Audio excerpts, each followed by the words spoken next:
Hello dear student, this is Anleep Zahra. Welcome back to my channel. In today's class, I'll be discussing with you the another topic of the theory of demand, that is movement along the demand curve. तो movement along the demand curve क्या होता है?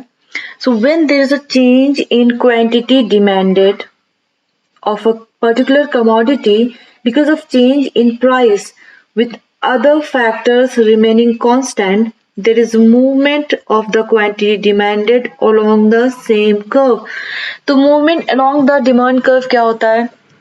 जब किसी भी commodity की quantity demand में change आता है, प्राइस के चेंज होने पर अदर फैक्टर्स जो है वो कांस्टेंट रहते हैं, तो इसे हम कहते हैं movement along the demand curve या movement of the quantity demanded along the same curve.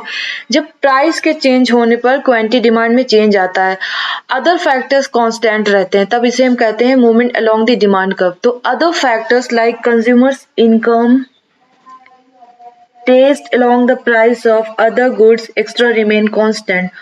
Only the price of the commodity changes.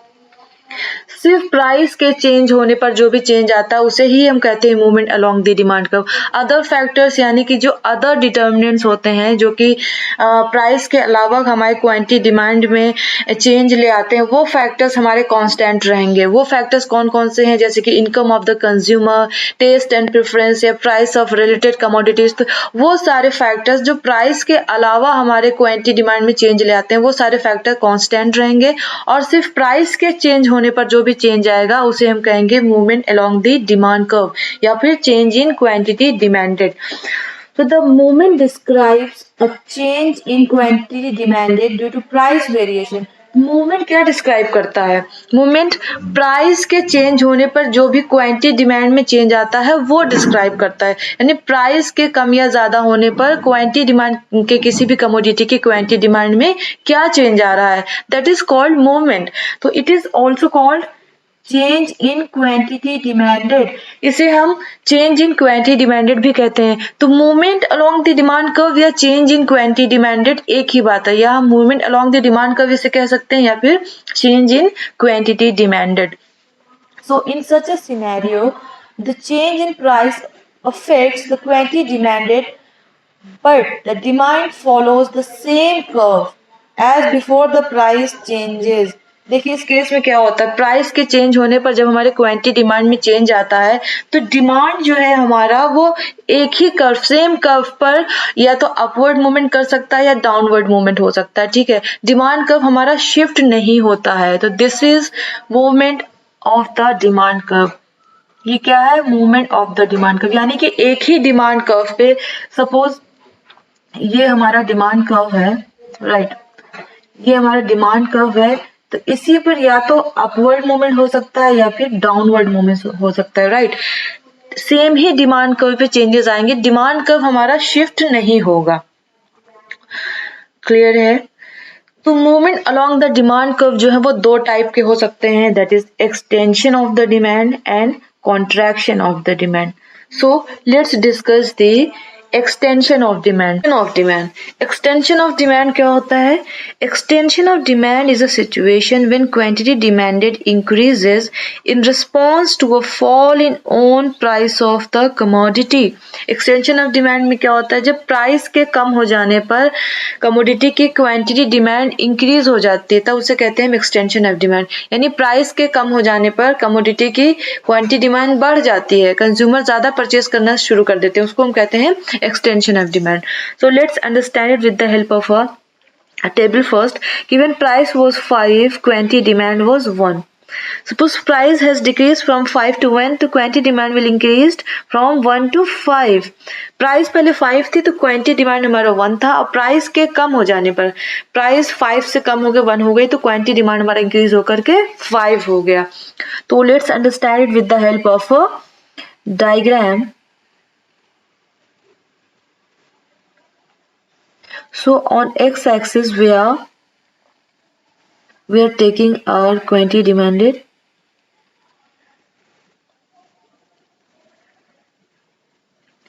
and on y-axis we are measuring price. This is 1, 2, 3, 4 and 5. Price is 1, 2, 3, 4 and 5. So suppose when price was 5, quantity demand was 1. Suppose price has fallen from 5 to 1, then quantity demand, price has fallen from 5 to 1, so quantity demand will increase to 5 units. So when we join these 2 points, that is point A and point B, we will get a demand curve. So here you can say that extension of demand is indicated by downward movement along the demand curve. आप देख सकते हैं कि इसमें क्या है, downward movement हो रहा है. तो एक्सटेंशन ऑफ डिमांड में क्या होता है, डाउनवर्ड मूवमेंट होता है. क्यों? क्योंकि प्राइस के फॉल होने पर कंज्यूमर क्या है, उस कमोडिटी का क्वांटिटी डिमांड बढ़ा देता है. प्राइस के कम हो जाने पर कमोडिटी की क्वांटिटी डिमांड इंक्रीज हो जाती है. तो यहाँ पर क्या होगा, डाउनवर्ड मूवमेंट हो जाएगा. ठीक है. तो नेक्स्ट आता है हमारा कॉन्ट्रैक्शन ऑफ डिमांड. तो contraction of demand is a situation when quantity demand decreases in response to a rise in own price of the commodity. तो एक्सटेंशन ऑफ डिमांड में क्या होता है, प्राइस के बढ़ जाने पर जब क्वांटिटी डिमांड किसी भी कमोडिटी की कम हो जाती है तब उसे हम कहते हैं कॉन्ट्रैक्शन ऑफ डिमांड. यानी कि प्राइस के बढ़ जाने पर क्वांटिटी डिमांड उस कमोडिटी की कम हो गई, कंज्यूमर ने अब कम खरीदना स्टार्ट कर दिया. क्यों? क्योंकि प्राइस बढ़ गई है उस कमोडिटी की. इसको हम टेबल के थ्रू समझते हैं कि suppose when price was 5, quantity demand was 5, and when price has increased from 1 to 5, quantity demand has reduced from 5 to 1. Right. So let's draw a diagram and understand it with the help of 8. So this is a demand curve, x-axis. This is y-axis. Again on the x-axis we are taking the quantity demand of a commodity. This is 1, 2, 3, 4 and 5. Here we are taking price. So 1, 2, 3, 4 and 5. Now when price was 1, quantity demand of this commodity was 5. Suppose price has increased from 1 to 5. Price हमारी increase हो गई है 1 रुपए से 5 rupees हो गई price हमारी. तो प्राइस has increased to 5. तो quantity demand what's going on, quantity demand will reduce to Q1. Price has increased from 1 to 5, the quantity demand has reduced from 5 to 1. Right. So now we will join these 2 points and get a demand curve. So this is a demand curve.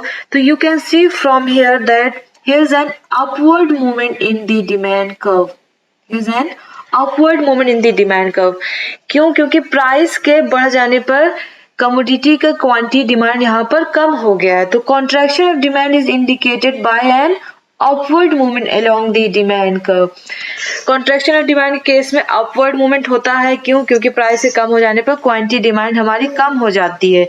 और extension of demand के case में जैसा कि हमने देखा, extension of demand के case में हमारा डाउनवर्ड मूवमेंट था. क्यों? क्योंकि प्राइस के कम हो जाने पर, यहाँ पे प्राइस के कम हो जाने पर क्वांटिटी डिमांड हमारी इंक्रीज हो गई थी.